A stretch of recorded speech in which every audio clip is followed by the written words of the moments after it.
Welcome to the Casual Dance Teachers Podcast. I'm your host, Maya. No matter who, what, or when you teach, I'm here to share all my best tips and tools, along with real and practical conversations with fellow dance educators to help you be the very best dance teacher you can be. Let's talk about it.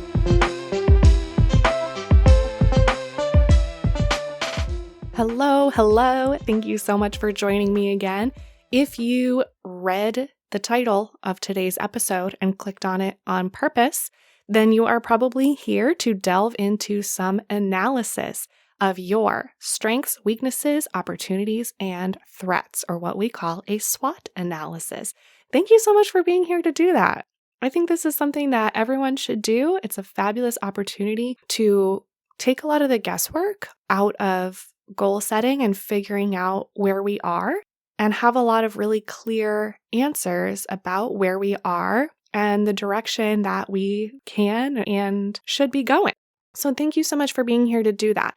Now, if you're not familiar with SWOT analysis, again, SWOT being an acronym for strengths, weaknesses, opportunities, and threats. This is a system that is typically used for companies or organizations as opposed to individuals.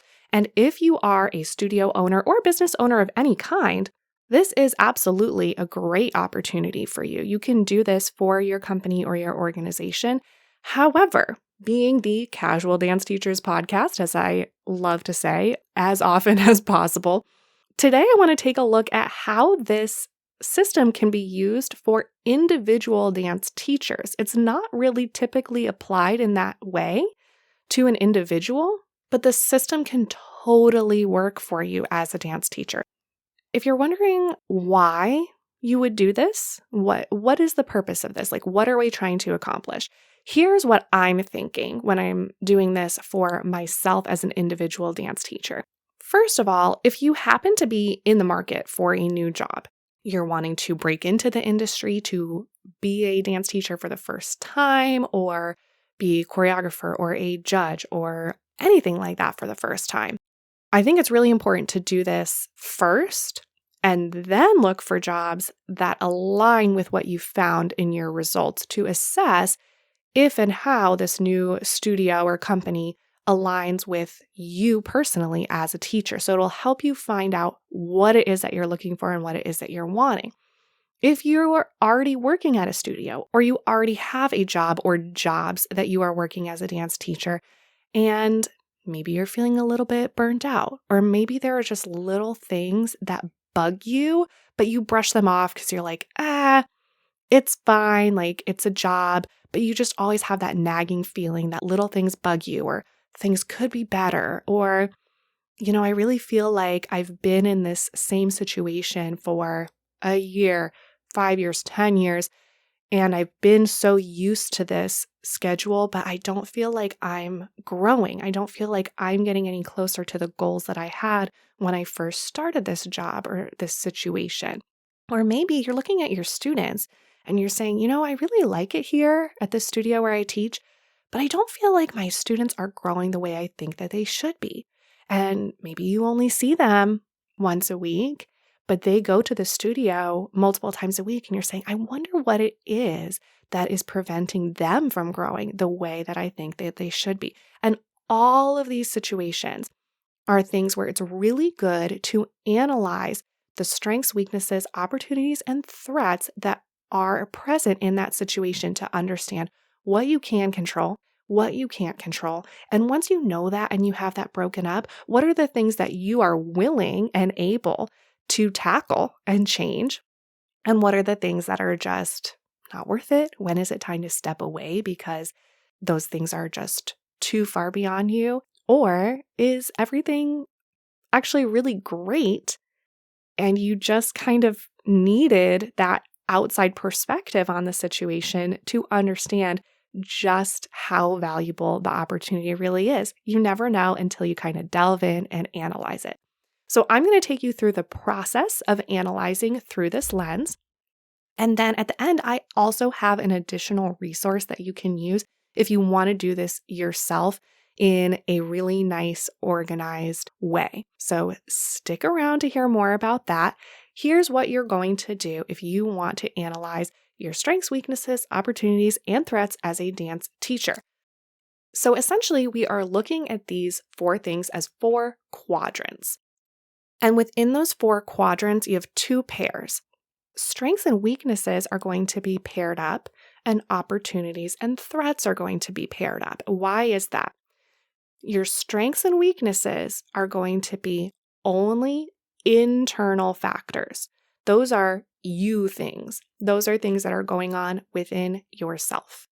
Opportunities and threats refers to only external factors. So those are things that have really nothing to do with you personally, but have to do with your surroundings, the situation that you're in. In the example that I'm using, it would be the studio or studios where you work or whatever your job situation is. So I'm going to start by looking at the internal, right? You can analyze strengths and weaknesses kind of at the same time because as you start to think through this, both strengths and weaknesses might start to pop up simultaneously, and you can just write them down in their respective quadrants as they come up, or you can start with just strengths, focus on strengths, write down as many strengths as you can think of, and then move on to weaknesses. So with strengths, you are looking at positive internal factors. These are going to be the traits that make you a great dance teacher. Could be skills that you really excel in, could be things that you notice your students really like about you or really respond well to. I will use myself as an example, which is a little scary to try and tell you guys more about I'm fine with telling you about my strengths, but that means I also have to tell you about my weaknesses, which I would rather not do. But let me use myself as an example because I think hearing me kind of go through this process might help you. This is not going to come as a surprise because of my podcast, like if you've listened to it.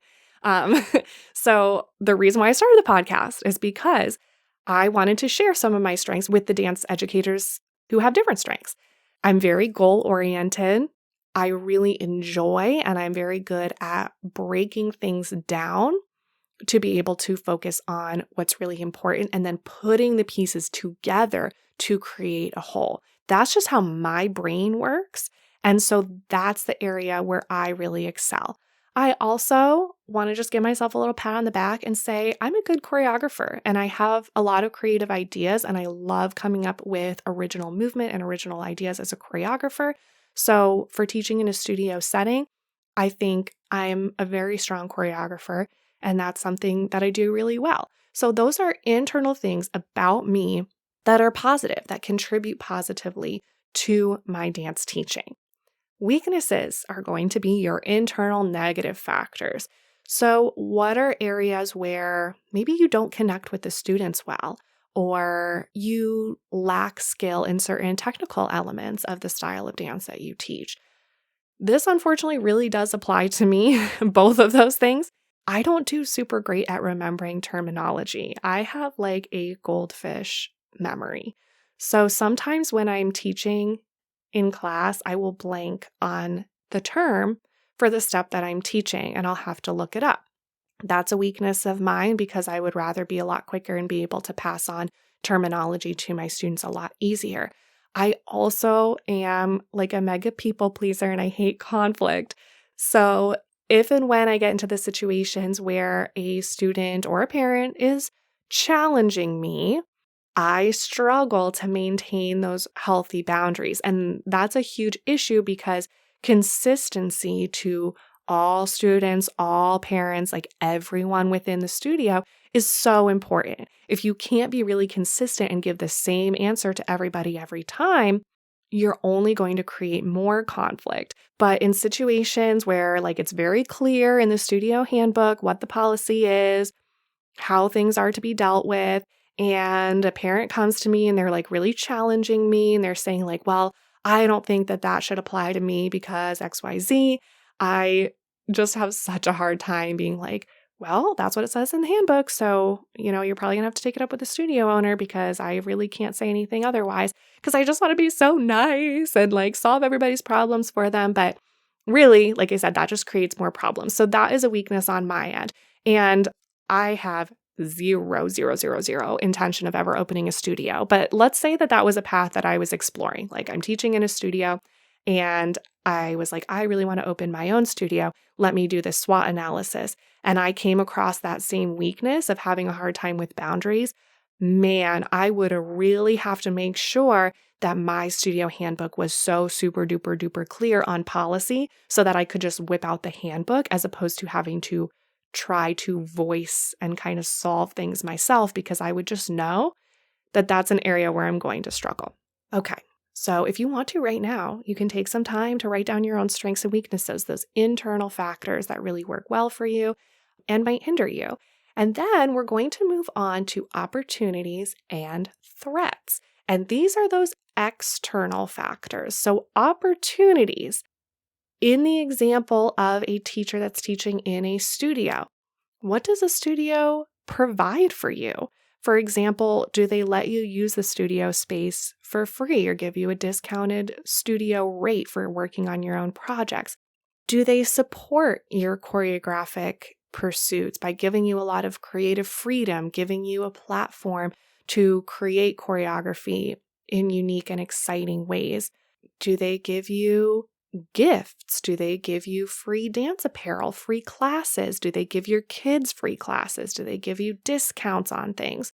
These are all opportunities. And I'm using the example of a studio, but remember, whatever the situation is, like if you're a freelancer and you're working at 3 different studios, opportunities might be you have a lot of flexibility. You're able to charge more than if you just took a contract with one studio. You are very creatively fulfilled from working with a lot of different students. Anything about the situation, not about you personally, but about the situation that is contributing to you in a positive way. And then we come to threats.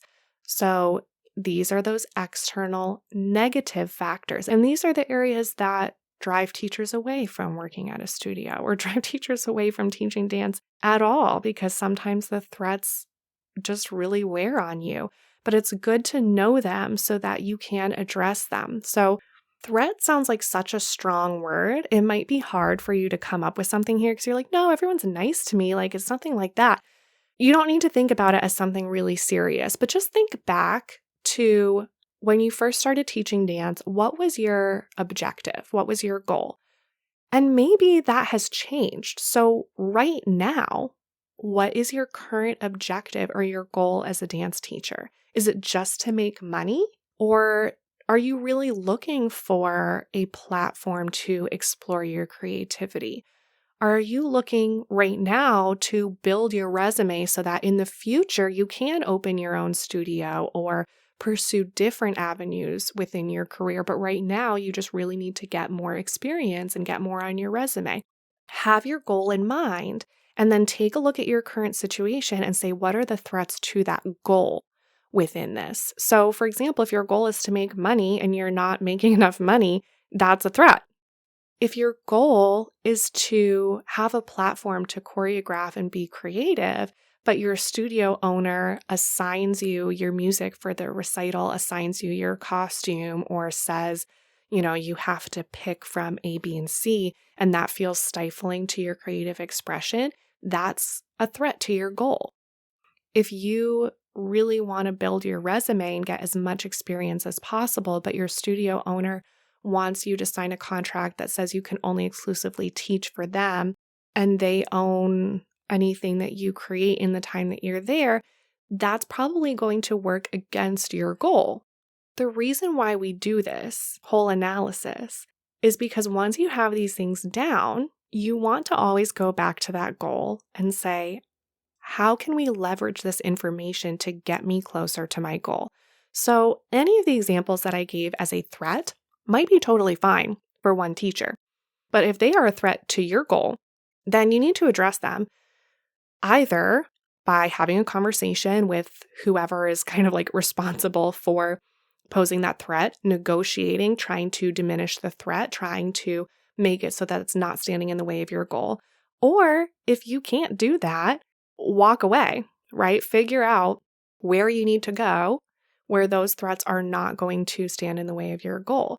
But you also want to weigh the opportunities, right? Don't just turn around and go somewhere else because it doesn't seem to pose that one specific threat. You want to still make sure that you have the same opportunities that you have.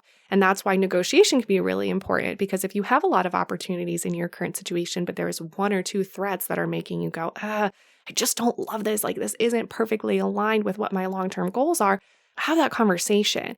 And because you've done the SWOT analysis, you'll be able to put into really clear terms what it is that you want and also what it is that you appreciate. Because if you just go in, you're like, I don't like this, that conversation is probably not going to be as productive as if you came in and said, hey, listen, I really want to stick around because the opportunities that you're presenting me by doing this, this, and this are so valuable and I'm so grateful for them. But I'm not really willing to deal with missing out because of this threat and the way that this thing is structured, or the fact that I'm not getting paid enough, or whatever it is. So can we get on the same page about that one thing so that I can continue to offer you all of these amazing strengths that I have to offer? And you can list what those strengths are. That's going to be a much better conversation than just saying you're annoyed about something and not realizing why it is that that's annoying you and how it is that that's actually holding you back from your goals. Okay, so that's the gist of the SWOT analysis. Again, this doesn't just have to be for a dance teacher to do about his or her own personal situation. This can work great for studios. I absolutely encourage you to do this for your studio as a whole if you have one, for your program, for your dance team, for your company that has nothing to do with dance, whatever it is. SWOT analysis is just a great way to be able to articulate all of those things. I didn't come up with this. Like, this is a very well-known process. There's plenty of SWOT analysis templates that are out there if you just Google it. But I didn't personally find one that broke it down in a super clear way, because I think it can be hard to remember the difference between the external and the internal and really stay focused on that and not try to turn strengths into something that can be more external, and with opportunities and threats to try and make it something about you. So like, I always need that constant reminder, and I couldn't find a template that really broke it down in super clear terms. So I made my own. It is absolutely 100% free. Share as much as you want. I don't care. I want everyone to have it. I want everyone to benefit from this. So I'm not trying to gain anything from this. But it just breaks down those quadrants, and it gives you a reminder of what they each refer to, and it gives you space to write in your answers. So I think that that's really, really helpful. I am going to put that in the Casual Dance Teachers Network Facebook group. So if you are not already a member of that group, make sure to go and join it. If you're not on Facebook, feel free to reach out to me through my Instagram page at the Casual Dance Teachers Podcast.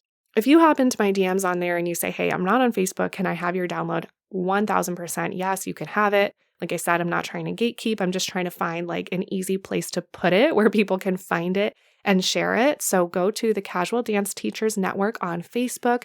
If you're not already a member, join the group. Make sure to answer the membership questions. Otherwise, you will not be approved. And you can find that in the Files tab on the Casual Dance Teachers Network group. All right, everybody, let's kick butt in this new year by analyzing our strengths, weaknesses, opportunities, and threats, and then doing something with it. Get yourself a little bit closer to your goals by using this system. Real quick before we go, I also want to thank GB Mystical for the theme music for the show, and remind you to please leave a review. That would help me get closer to my goal of sharing this type of information and content with more listeners. And let's close today's episode with a perfect quote from Albert Einstein. If you want to live a happy life, tie it to a goal, not to people or things.